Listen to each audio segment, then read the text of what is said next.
എന്റെ മോൻ അങ്ങനെ ചെയ്യില്ല. പാരൻറ്റിങ്ങിൻ്റെ രണ്ട് തലങ്ങളാണ് നിങ്ങൾക്ക് ഈ രണ്ട് കൊച്ചുങ്ങളുടെ മുഖത്ത് കാണാൻ സാധിക്കുക. ഒരു കൊച്ച് ഇന്ന് നമ്മുടെ ഭൂമിയിലില്ല.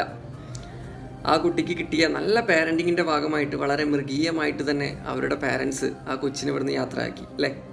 എന്നിട്ട് ആ കൊലപ്പെടുത്തിയ അവൻ്റെ പാരൻ്റ് മാതാവ് സംസാരിക്കുന്നതൊക്കെ നമ്മൾ കേട്ടു അല്ലേ. കൂടുതൽ വിദ്യാഭ്യാസമൊന്നും ഇല്ല. കുഞ്ഞിലെ എൻ്റെ 2.5 വയസ്സിലെ എൻ്റെ അമ്മ എന്നെ ഉപേക്ഷിച്ചിട്ട് പോയതാണ് പറയണത്.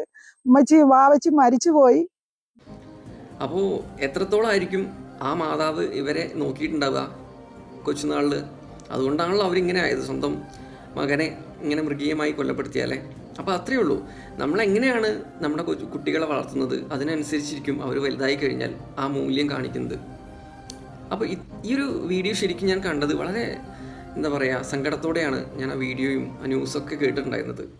എന്നിരുന്നാലും തൊട്ടിപ്പുറത്ത് അന്നാറോസിൻ്റെ വീഡിയോ കണ്ടപ്പോഴാണ് സത്യത്തിൽ ഇങ്ങനെയല്ലേ നമ്മുടെ കുട്ടികളെ നമ്മൾ നോക്കേണ്ടത്. അവരുടെ ഇഷ്ടങ്ങളും അവരുടെ സന്തോഷങ്ങളും മറ്റുള്ളവരെ എങ്ങനെ സഹായിക്കണം, സപ്പോർട്ട് ചെയ്യണം എന്നൊക്കെ നമ്മൾ ചെറുപ്പത്തിലേ മോൾഡ് ചെയ്തെടുക്കണം.